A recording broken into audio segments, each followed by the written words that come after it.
Welcome back to my channel. This is Coin Nomad. 안녕하세요. 코인 노마드입니다. 날씨가 무척 덥습니다. 제가 있는 곳도 32도, 3도까지 올라가는데 올 1월에는 마이너스 35도, 70도의 연교차를 보이고 있습니다.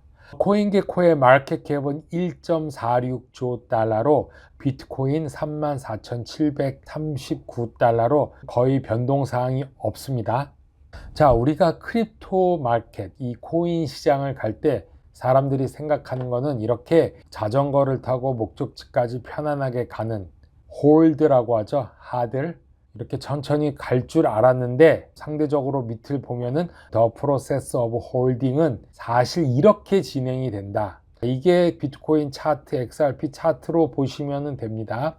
가다 보면 구덩이에 빠져서 허우적대는 것일 때도 있고, 산을 지나서 또 케이블카를 타고도 갈 수도 있고, 밑에 빠져서 갈 수도 있고, 또 바다나 호수를 건널 수도 있고, 이렇게 어려운 것을 해서 목적지에 도달한다. 물론 여기서 팔고 여기서 사고 그리고 여기서 팔고 이렇게 해가면 편하지만 우리가 알 수가 없다. 그렇기 때문에 사실은 이런 과정을 거친다. 우리가 돈을 벌기 위해서는 어떻게 해야 되냐, 비트코인 기준으로 비트코인 64,000불에 이렇게 살려는 수많은 사람이 되면 안 되고 38,000불에도 과감하게 살 수 있는 단 한 명이 되어야 한다. 이렇게 쉬운 길은 피하고 어려운 길을 가야 된다고 생각을 합니다. 와이코프 테스트, 와이코프 스케매틱, 지금 현재 위치를 스프링을 지나고 있습니다. 오늘 현재 위치는 이 테스터다.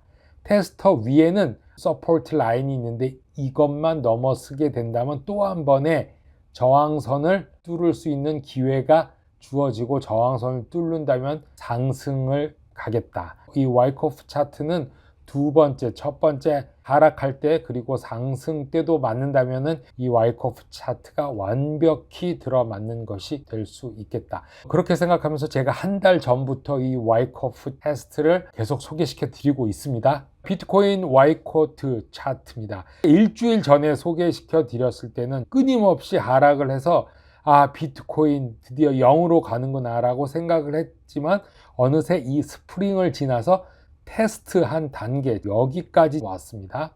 어저께 그저께 보여드렸던 거는 여기 거래량을 말씀드렸었죠. 이때 산 사람은 또 행운하다. 이렇게 3만 불의 USDT, USDC를 가지고 3만 불에 걸어놨던 사람들은 물론 기간이겠지만 상당한 수익을 받겠죠. 그래도 이 정도까지 올라왔으니까. 그런데 오늘은 전 고점까지 거의 올라와 있다. 그래서 앞으로 어떻게 진행될 거냐, 전 고점까지 올라와 있는데 전 고점을 뚫고 올라간다면은, 자, 여기 채널로 보면은 채널이 42,000 그리고 3만 불 사이에 중간 50%인 36,214에서 머무를 것이다. 그러면 42,000까지 갈 수 있는 또 하나의 발판이 될 것이다. 그래서 전 고점이 지지를 얻을 것이다.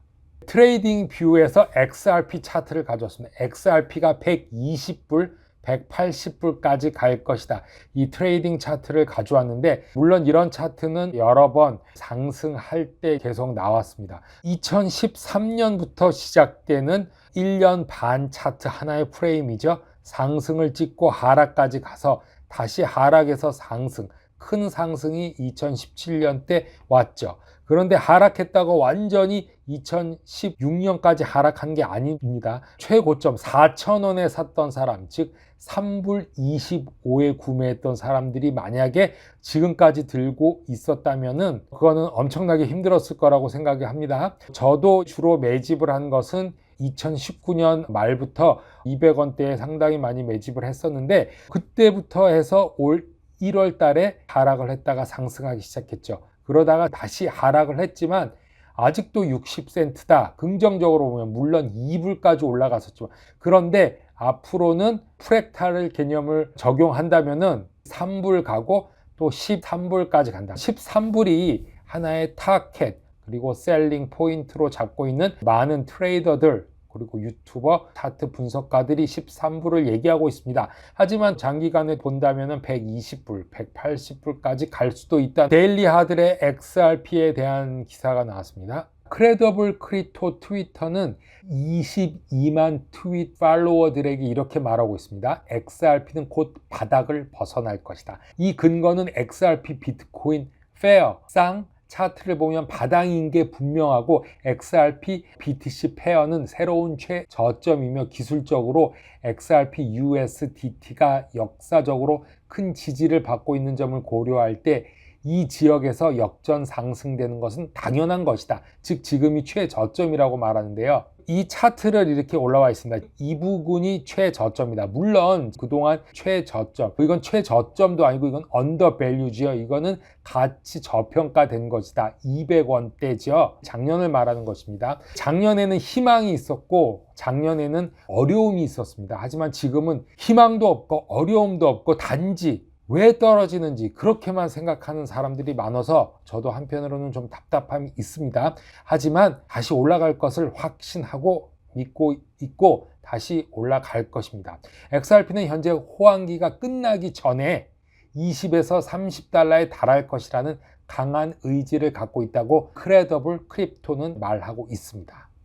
자, SEC 소송에 관한 기사입니다. 두 번째로 제이 클레이턴, 그 다음에 윌리엄 힌맨에 대한 언급이 나왔습니다. 차츰차츰 조여오고 있습니다. 힌맨에 대한 기사는 이렇게 단독으로 날아온 것을 본 적은 없습니다. 데일리 하들에서 힌맨을 단독으로 기사를 썼습니다. SEC는 리플이 SEC 전 기업 금융 부분 이사 윌리엄 힌맨에게 두 기관 간에 진행 중인 소송에서 증언을 요청할 것이라고 했는데 SEC가 이걸 차단하려고 시도하고 있습니다. 제이 클레이턴은 올라갈 것 같습니다. 근데 힌맨은 반반입니다. 새로운 법원 신고서에 따르면 SEC는 윌리엄 힌맨을 해임되지 않도록 요청하면서 리플이 전 이사를 포함하는 것이 정당화할 예외적인 상황은 없다고 주장하면서 전 SEC 내부자로서 힌맨은 공식적으로 비트코인과 이더리움을 비증권으로 결정한 특권 정보를 가지고 있는 사람입니다. 이러한 판결과 관련된 세부 사항은 리플이 미국 최고 규제 기관의 관리 관행에서 이중 잣대를 폭로하고 기관의 비난을 불신하는 데 도움이 될 수 있다고 리플은 반대하고 있는데요. SEC는 힌만 국장과 같은 전직 고위 공무원을 해임하기 위한 리플사 피고들의 진술이 정당화하는 것은 예외적인 상황을 보여야 하는 부담을 지고 있을 것이다. 이렇게 말하면서 SEC는 리플이 윌리엄 힌맨을 요청할 적절한 근거가 없다고 주장하면서 비난했습니다. XRP 지지자이자 암호화폐 법률 전문가인 제이미 홀건은 이렇게 지적하고 있습니다. 다시 말해서 바이든 대통령이 행정부의 수장은 맞지만 FDA가 의약품을 승인하지 않는다고 해서 바이든을 물러나게 할 수는 없다면서 특히 힌맨과 같은 사람을 해임해야 하는 이유를 보여준다고 말했습니다. 이런 모든 것은 6월 30일 내일 모레 진행된다고 합니다. 뉴투데이에서 브레이킹 뉴스로 지금 방금 나온 건데 ARK 인베스트먼트의 캐시 우드, 테슬라를 키운 캐시 우드, 한국에서는 돈나무 언니라고 불리우죠. 이 분에 대한 것을 기사가 나와서 한번 살펴보겠습니다.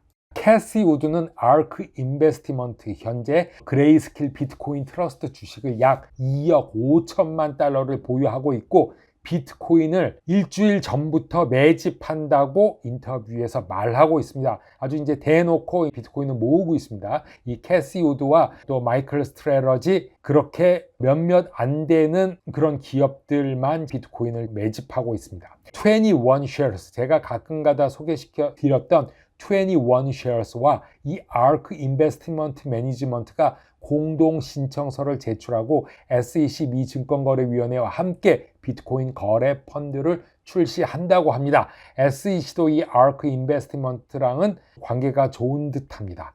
21 쉐어는 스폰서가 되겠고 델라웨이 신탁회사는 이 트러스트는 수탁자가 되고 코인베이스는 관리인 ARK 인베스트먼트는 주식 마케팅을 지원합니다. 여기서 캐시 우드, 돈나무 언니가 히어로 대장이 되는 것이 되겠죠. 이게 승인이 된다면 이름은 ARK21 비트코인 ETF가 되는 것입니다. 뭔가 큰 그림이 한쪽에서 그려지는 느낌입니다. 계속적으로 그레이스케일 트러스트를 담고 있고요. 5월 초에 이 캐시 우드는 21 쉐어스 소유주인 아문 홀딩스의 이사회에 임명이 되었다고 하는데 자, 어떻게 진행될지 궁금합니다. 미국 12번째 ETF이며 우리가 잘 아는 피델리티, 갤럭시 디지털 등이 이전에 ETF에 합류하였습니다. 자, 더운데 건강 관리 잘 하시면서 코인 노마드는 또 내일 뵙겠습니다. 감사합니다.